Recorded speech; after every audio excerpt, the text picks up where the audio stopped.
Hi everyone, in this video I'm going to tell you how you can repair your Thule Sleek handlebar lock if it's slipping. So as you can see, I printed something out here. So this side is nice and sturdy again. The other side is still slippery, and this is what can happen after time. I'll explain in a minute why this is happening and yeah, how you can overcome it. So let's dive right in. So usually if you want to lock the handle, you just open this thing and then close it again and it's locked tight. But after a while it just doesn't do that anymore, and you can easily see why if we take it apart. So the thing is, it has this metal bolt here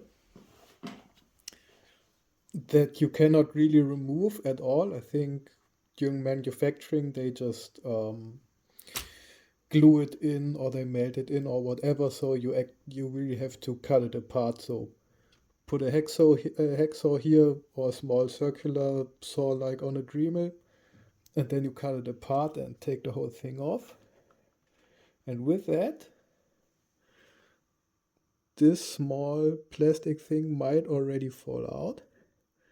And this is also the culprit why this is not locking anymore. As you can see here where it's rubbed off, it used to have a small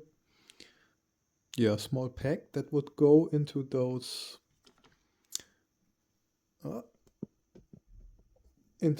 grooves here, but it's gone. Why is it gone? This aluminium profile has a structure, and it's like sandpaper or file. So when this rubs over it, which it does over time, especially if you like don't lock it in one of those grooves but like next to it, then it will just rub it off over time, and then yeah, it's not working anymore. You don't get those as a spare part, and as I said, it's also not that easy to get it in the first place, even if you get one. You can basically just replace like the whole chassis, like everything. It will cost you 500 euros. So that was not really an option for me. Thule, you're still producing this model, so maybe change this into a metal part, please. But for those of us who already bought it with that plastic part, I came up with a solution how to fix it. You can see it already assembled over here. It's a bit bulky, yes, but it will make it work again. So let's see how this actually works.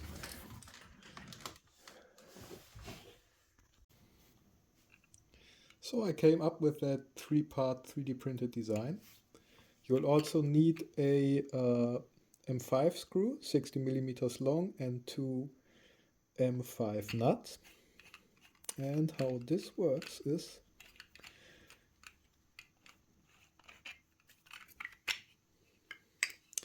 you just place those two around here.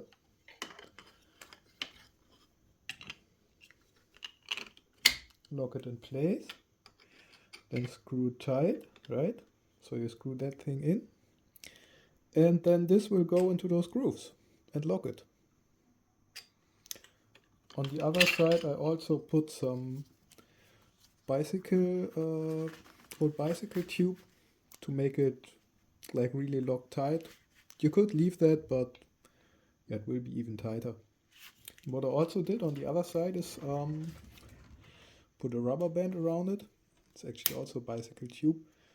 You could leave that, but I mean, you're pushing kids around in that thing, and if you like your kids, maybe you want some extra safety. I want some extra safety, so I put it there. All right, so then let's assemble that.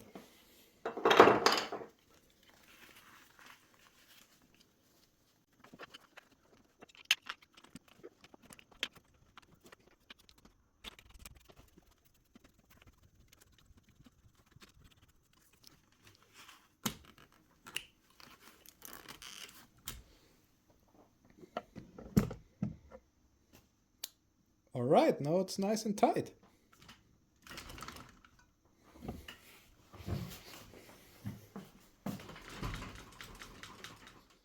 That feels very satisfying.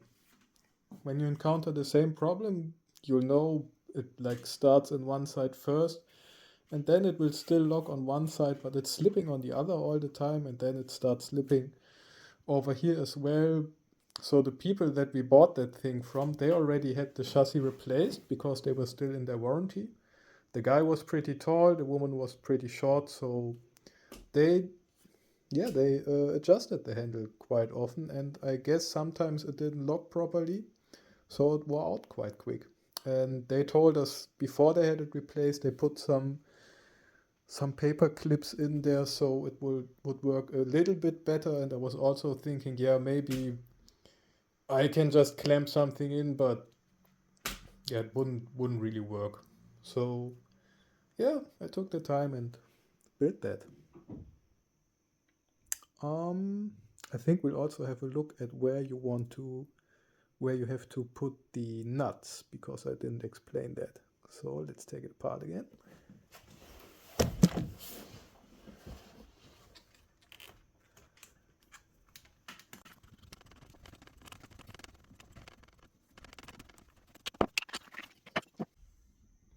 So as I said, you need two nuts, four in total, because you need two for those and two for those on the other side. One nut goes here, so you push the screw in and then you screw it tight over here with small pliers or something like that. And the other one, I hope you can see it, will go in here, so that when you screw it in from this side, that you can screw it through and it will push into the groove.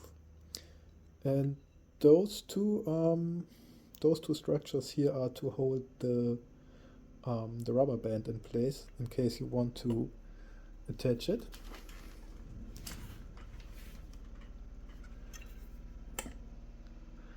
So there I just hold it in place with a small thread.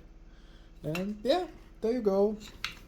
So if you have the same problem, think that model is even still in production, so others might encounter it. Here's a solution. It will probably cost you like €5.